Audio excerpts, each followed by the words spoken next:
علی بھی عورت کے پردے کا کیا مسئلہ ہے؟ آواز کا پردہ ہے کہ نہیں ہے؟ چہرے کا پردہ ہے کہ نہیں ہے؟ ہاتھوں کا پردہ ہے کہ نہیں؟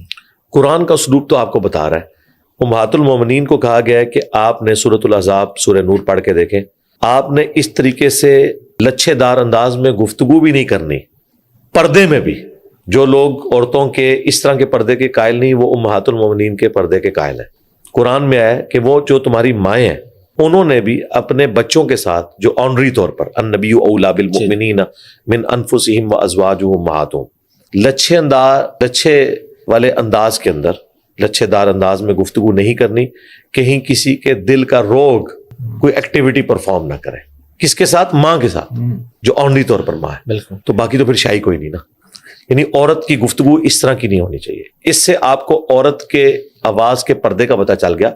ہم نہیں کہتے کہ عورت مرد سے گفتگو نہیں کر سکتی, یعنی عورتیں جب بازار جاتی ہیں سودا صرف لینے کے لیے تو مردوں سے گفتگو کرتی ہیں, بالکل جائز ہے, کر سکتی ہیں, لیکن لچھے دار انداز میں نہیں ہوگی, ایسے انداز میں نہیں ہوگی جس میں ان کی آواز کی اٹریکشن کی طرف وہ ہوں. لیکن یہاں دیکھنے کو یہی آیا ہے کہ عورتیں اپنے خامنوں, اپنی نندوں, ساسوں کی شکایتیں دکانداروں کو جا کے کر رہی ہوتی ہیں, اور دکاندار بھی بےچارے ایک ایک گھنٹہ بیٹھ کے ان کی گپیں سنتے ہیں, حالانکہ انہیں کوئی غرض نہیں ہوتا, اور پھر اسی سے معاملات آگے چلنا شروع ہوتے ہیں.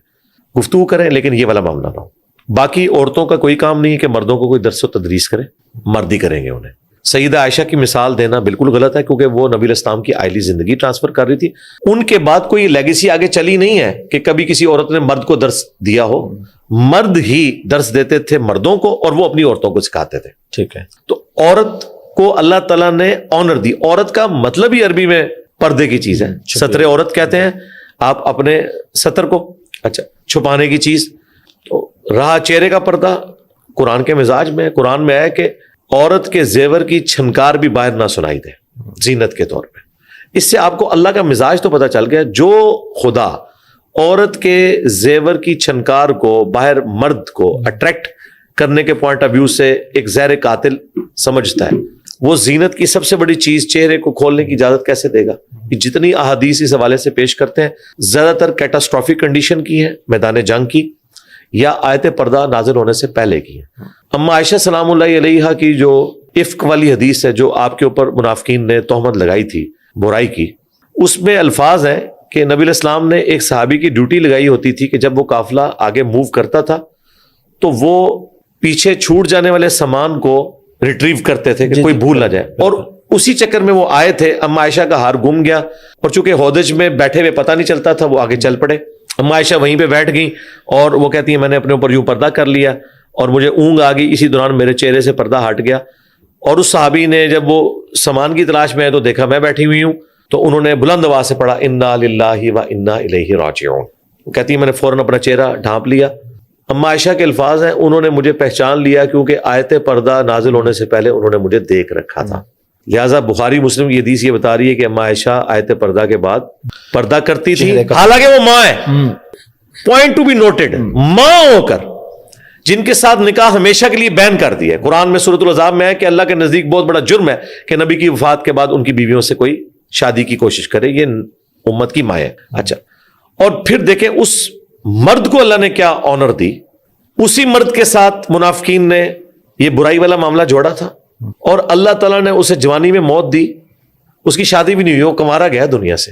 اور اما عائشہ اس چیز کا ذکر کرتی تھی کہ جس مرد کے ساتھ انہوں نے مجھے جوڑنے کی کوشش کی, اللہ نے اسے کسی عورت کے ساتھ بھی نہیں جوڑنے دیا, وہ کنواری حالت میں دنیا سے گیا. یہ بخاری مسلم میں موجود ہے. تو سیدہ عائشہ کی حدیث واضح بتا رہی ہے. پھر قرآن میں باقاعدہ ایک تو سینے پہ اوڑھنی لینے کا, جلباب کا ذکر آیا ہے, گھونگھٹ نما, اسی کی ماڈرن فارم یہ برقع ہے. البتہ یہ جو برقع اس سخت نوعیت کا کہ ہاتھوں میں بھی دستانے پہنائے ہوئے, یہ پردہ کو نہیں, یہ غلوف کے درجے میں. یہ عمومی زینت جو قرآن میں ہے نا, جو کھل جائے خود بخود, ٹخنوں سے نیچے یہ ہاتھ, اس کے اوپر تو قرآن نے قدغن نہیں لگائی ہوئی ہے. لیکن جو چیزیں چھپانے والی ہیں وہ عورت نے چھپانی ہے, اور اس میں برقعے کا کالا ہونا ضروری نہیں ہے, وائٹ بھی ہو سکتا ہے. برقع ہونا بھی ضروری نہیں ہے, بڑی چادر بھی ہو سکتی ہے. ایران میں آپ دیکھیں عورتیں بڑی سی چادر لے کے یوں انہوں نے چادریں پکڑی ہوتی ہیں.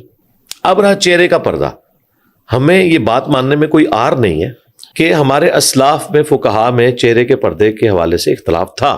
امام خمینی نے چہرے کے پردے کہ جواز کا فتویٰ دیا, اگرچہ اہل تشیع کے ہاں بھی چہرے کے پردے کو پریفریبل کہا گیا ہے, لیکن انہوں نے کہا کہ ہاں چہرہ کھول سکتی ہے, باقی جسم کا وہ پردہ کرے گی. بالوں کا پردہ تو سارے مانتے ہیں, باقی جسم کا, سینے کا ابھار نظر نہ آئے, ظاہر ہے وہ اللہ تعالیٰ نے ایک اٹریکٹفل چیز عورت کے لیے رکھ دی ہے نیچرلی. البتہ میں یہ کہوں گا کہ میں ان فقہا کے ساتھ ہوں جو چہرے کے پردے کو ضروری سمجھتے ہیں. ٹھیک ہے. اور آج کے پرفتن دور کے اندر جو صورتحال ہو چکی ہے اس میں تو پردہ پلس ہونے والی بات ہونی چاہیے. اگرچہ عورتیں بھی مسجد میں اعتکاف کریں, سنت یہی ہے, امہات المومنین بھی بخاری مسلم میں ہے کہ مسجد میں اعتکاف کرتی تھی. لیکن اب یہ جو پرفتن دور ہے جس کے اندر CCTV کیمرے لگے ہوئے ہیں, سیکیورٹی نہیں ہے ہمارے ملکوں میں. میں یورپ, امریکہ یا حرمین کی بات نہیں کر رہا, وہاں تو عورتیں ضرور کریں, وہ علیحدہ پورشن بنا ہوا ہے. لیکن یہاں پہ جو لوگوں کی ویڈیوز بھی لیک ہو جاتی ہیں, عورتیں ہی عورتوں کی ویڈیوز بنا کے لیک کر دیتی ہیں. عورتوں نے اگر جمعے کی نماز کے لیے بھی مسجد میں جانا ہے وہ پردے کا اہتمام کریں, عورتوں کے سامنے بھی نہ کھلے. یہ ڈاکٹر فرحت ہاشمی, وہ عورتوں کے سامنے بھی اپنا نقاب نہیں کھولتی جی, الا ماشاء اللہ. عورتیں بھی جو ان کے درس میں بیٹھتی ہیں نا جی, وہ نقاب کی حالت میں ہی رہتی ہیں. ظاہر ہے کہ اتنا پرفتن دور ہے, لوگ ویڈیوز کے ذریعے کچھ بھی کر سکتے ہیں. بہرحال جو اس طرح کے ڈومیننٹ ہیں ان کو تو زیادہ احتیاط کی ضرورت ہے. رہا عام عورتوں کو, ٹھیک ہے, وہ چہرے کے پردے میں ان کی ایک حیا والا معاملہ ہے. رہا لوگوں کی نظر اور یہ کہنا کہ پردہ چہرے کا جو آپ کروا رہے ہیں پردے تو دل کی کیفیت کا نام ہے. میں مانتا ہوں کہ کئی لوگ ایسے ہیں کہ نہ وہ برقع دیکھتے ہیں, نہ چہرہ کھلا ہوا دیکھتے ہیں, نہ وہ نقاب والا دیکھتے ہیں. انہوں نے بد نگاہی کرنی ہی کرنی ہوتی ہے, اور جنہوں نے نہیں کرنی انہوں نے نہیں کرنی. لیکن ایک مسلمان عورت کی شان اسی میں ہے. میں آپ کو بتاؤں, کچھ عرصہ پہلے, بلکہ اب تو کئی سال ہو چکے ہیں, CNN کے اوپر ایک ڈیبیٹ چل رہی تھی پردے کی. ایک عرب عورت بیٹھی ہوئی تھی, بال کھولے ہوئے, دوسری طرف ایک فرینچ میکینیکل انجینئر, میری بھی انجینئرنگ میکینیکل میں, اس نے پورا حجاب کیا ہوا تھا, بلیک کلر کا نقاب, سب کچھ. وہ پردے کے حق میں دلائل دے رہی تھی, اور وہ عورت تھی جو نیو مسلم تھی, فرینچ, اور یہ نسل مسلمان ہے, جو کچھ بھی ہیں تیرے محبوب کی امت سے. یہ بال کھول کے تو کہہ رہی تھی کہ اسلام میں چہرے کا پردہ کوئی نہیں ہے. نان مسلم اگر تحقیق کر کے اسلام میں آیا ہے تو اسے پتہ ہے کیا ہے. یوسف ایسٹس نے بڑی اچھی بات کی تھی کہ ایک نان مسلم کرسچن خاتون تھی, انہوں نے اسلام سٹڈی کیا اور انہوں نے کہا کہ یوسف میں اسلام قبول کرنا چاہتی ہوں, لیکن یہ جو پردے والا معاملہ ہے یہ میں نہیں کر سکتی.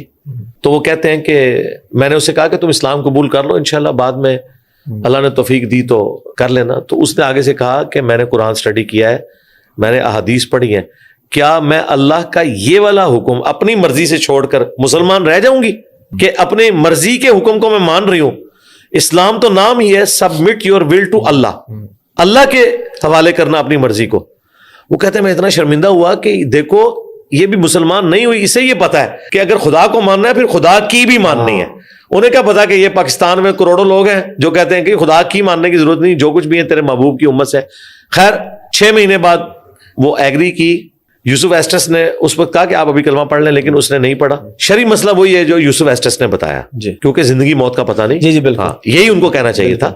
لیکن اس میں وہ جو عبرت حاصل ہوئی ہے کہ ایک نان مسلم جب اسلام کو سٹڈی کرتا ہے اسے تو پردہ نظر آ رہا ہے, مسلمان جو ہے وہ پردے کا اتنا بڑا دشمن بنا ہوا ہے, اللہ ماشاءاللہ. لیکن اللہ کا شکر ہے دنیا میں جتنے ریلیجس لوگ ہیں جو ڈومیننٹ پوزیشن کے اوپر ہیں, وہ جماعتیں جو دین کا کام کر رہی ہیں, خواہ وہ تبلیغی جماعت ہو, دیوبند کی, بریلویوں کی دعوت اسلامی ہو, اہل حدیث کی جماعتیں ہوں, ڈاکٹر فرحت ہاشمی ہو, ڈاکٹر اسرار صاحب ہوں, ڈاکٹر ذاکر نائک ایک چہرے کے پردے میں تھوڑی سی کمزوری انہوں نے دکھائی ہے, اپنی وہ فیملی کو کرواتے ہیں بہرحال وہ.